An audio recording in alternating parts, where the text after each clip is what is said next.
বাঙালির পছন্দের খাদ্য তালিকায় ভর্তা ভাতের অবস্থান কিন্তু সবার ফার্স্টে, আর সেটা যদি হয় প্রিয় ইলিশ মাছ দিয়ে তাহলে তো আর কোনো কথাই নেই। So hello everyone, welcome to another new video. আর আজকে আমাদের রেসিপি ইলিশ মাছের লেজ ভর্তা। ইলিশ মাছের মাছটা খাওয়া হয়ে গেলেও লেজটা কিন্তু পড়েই থাকে, খাওয়ার লোক হয় না, তো আপনারা চাইলে এভাবে ভর্তা করে নিতে পারেন। এখানে আমি 2টা ইলিশের লেজ নিয়ে নিয়েছি, চাইলে একটা দিয়েও করা যাবে। আর লেজটাকে মাঝখান দিয়ে একটু একটু করে কেটে নিয়েছি যাতে মাছের ভিতর হলুদ লবণটা খুব ভালোভাবে ঢুকতে পারে। আর তারপর এখানে দিয়ে দিয়েছি সামান্য লবণ আর একটু হলুদ। এবার কড়াইতে একটু তেল দিয়ে তেলটাকে ভালোভাবে গরম করে নিচ্ছি। আর তারপর এখানে দিয়ে দিচ্ছি লবণ হলুদ মাখিয়ে রাখা মাছের লেজ 2টা। এবার উল্টে পাল্টে 2 সাইড খুব ভালোভাবে ভেজে নিচ্ছি। খুব বেশি কড়া করে ভাজার প্রয়োজন নেই। যদি আপনারা হামনদিস্তায় করতে চান তাহলে আরও বেশি কড়া করতে পারেন, যাতে মাছের কাঁটাগুলো একেবারে ভাজা ভাজা হয়ে যায়। বাট আমি আজকে মাছের কাঁটাগুলো হাত দিয়েই বেছে নেব, তাই জন্য একেবারে কড়া করে ভাজছি না। তো এভাবে 2 সাইড খুব ভালোভাবে ভেজে নিয়েছি। আর তারপর মাছগুলোকে তুলে একটু ঠান্ডা করে নিচ্ছি। ঠান্ডা করার পরেই কিন্তু মাছের কাঁটাটা ভাজতে হবে, তা না হলে হাতটা পুড়ে যেতে পারে। আর তারপর সেই গরম তেলের ভিতরে দিয়ে দিচ্ছি 2-3টা শুকনো মরিচ। এই ভর্তায় শুকনো মরিচ দিলেই কিন্তু খেতে বেশি ভালো লাগে। তো মরিচটাকে খুব ভালোভাবে ভেজে নিয়েছি। আর মরিচটা ভাজতে ভাজতে এদিকে মাছের লেজগুলো কিন্তু খুব ভালোভাবে ঠান্ডা হয়ে গিয়েছে। এবারে একটা স্টিলের গ্লাস দিয়ে আমি মাছের লেজগুলোকে খুব ভালোভাবে ভেঙে নিচ্ছি, যাতে করে মাছের কাঁটাগুলো ভাজতে খুব সুবিধা হয়।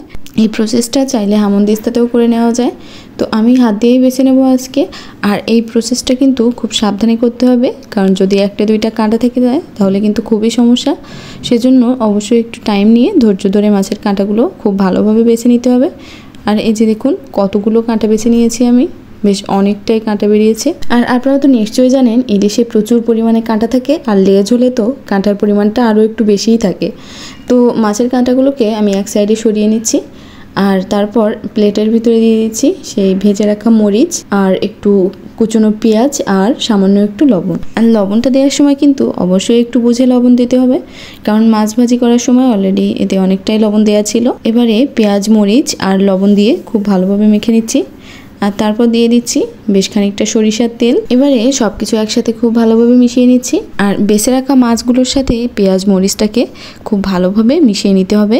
যে কোনো ভর্তার এই প্রসেসটা কিন্তু খুবই ইম্পর্ট্যান্ট, কারণ মাখানোটা যত বেশি ভালো হবে ভর্তাটা খেতে ততটাই মজা হবে। এই পর্যায়ে মাখানোটা যখন বেশ অনেকটাই হয়ে আসবে তখন দিয়ে দিতে হবে কিছুটা মাছ ভাজা তেল।